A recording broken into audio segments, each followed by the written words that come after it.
lines, right? And so one is going up, one is going down. We know that they're not going to overlap at all. That's a no solution. All right.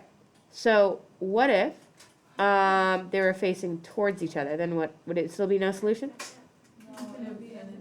Yeah. Then so it's not like if they're parallel lines, it's always no solution. It depends on which way the arrows are going. Okay. All right. So there's no shading at all for that one. Your homework, which is due on Monday, which you have the rest of the time to work on, is page 423. Numbers 3 through 11 odds, and then 15 through 17. Yes? So, in our homework, do we have to graph it? Is it just like the slope is the same? Yeah, because if the slope is the same, you don't know until you draw the arrows if it's going to be a no solution or if it will be shading between them, you know? Oh, you do. The way the thingy goes. Right, okay, so if you can look at it and figure it out, that's fine. Okay. It is not acceptable, look at me. It is not acceptable in your homework to just write no solution. You can write it's no solution because the slopes are the same and because I know that the arrows will be facing apart. Okay? I've got way too many kids, not just in this class, but in all my classes, who if it's a no solution problem, just write no solution and don't think about it. Because they know that that's what the answer is, okay? So just write me like half a sentence that says why, and then you don't have to graph it. Is that fair? Yes?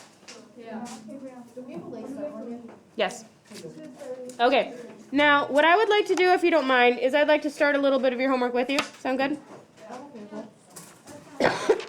So, I believe that 3 through 11 odds you can do. That is, let's see, that is 423. 1, 2, 3, 4, 5 graphing problems. That's not bad.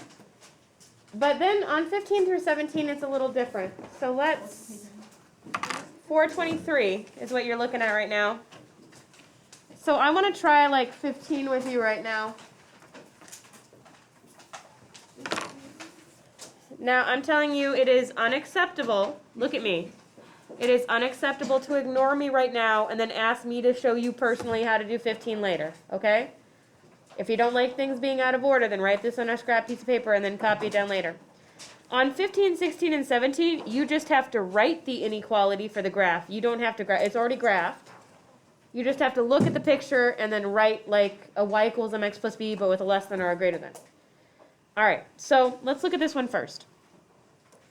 I'm writing down on my paper y, and I'm going to have an x, probably a plus something, another y, and an x plus something. I don't know if it's going to be a less than or greater than yet, so I'm leaving that open. All right, let's look at this top line. What is the y-intercept? 2. So that goes over here. And then it looks to me like it goes up 1 over 1, up 1 over 1, up 1 over 1. Yeah. So I could just say 1 over 1x here, or I could just leave it as nothing, right, in front of the x, and it would still be good. Where's the shading compared to this line? Above it or below it? So that's a less than. Should it be a less than or equals to, or just a less than? How come? It's a solid line. Good. All right, now let's try this one. Down here, what's the y-intercept of this one? -3. -3. And then this one also goes up 1 over 1, so that's a 1 over 1. Is it shaded above or below this line? Above, which is greater than or equal to. It is not a no solution problem. The solution is right here, right? And it's not infinite solutions either. I know, you kind of want to say, ooh, but the slopes are the same, so it must be no solution, right? Or it must be infinite solutions. That's the picture right there. That's the answer. See how it's shaded between the lines? The answer of these problems is where it's shaded. And because these ones, these kind of like, if I was going to draw arrows on here, I would draw arrows like going up from this one and down from this one. Since they face each other, there is a solution. It's this middle bit right here. If the arrows were away from each other, it would be no solution. But the whole point of like 15 is just to write a system of equations, which I just did right there. That's it. We're done. 16, you can do it again. 17 again, just write 2 equations and you're done, okay? I just don't want you getting more complicated than you have to on those, yeah?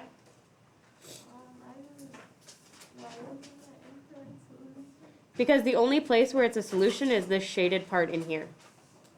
If it was infinite solutions, the whole graph would be shaded blue.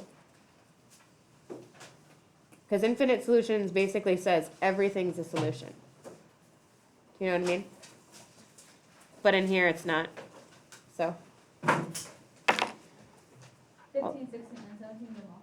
15, 16, and 17, yep, are the ones that you have to write inequalities for. We just finished 15, and then the first 5, 3 through 11 odds, those are graphing problems. And you've got 35 minutes to do this so that you don't have any homework for the weekend. What's the page number? It is 423, numbers 3 through 11 odds, and then 15 through 17. I'm going to be calling you up one at a time to see your homework from the last week. There's some of you who have already showed me some of it, some of you haven't. Whoa, that was way too, I'm so sorry. That was horribly bright. I hated it. Yesterday they had all the lights on. Yep, all the lights on. You can tell. You can always tell when I have this up. All the lights are on in my room. It's weird. Doesn't it? I mean, is it just me? That's way too bright. Ah, Yeah.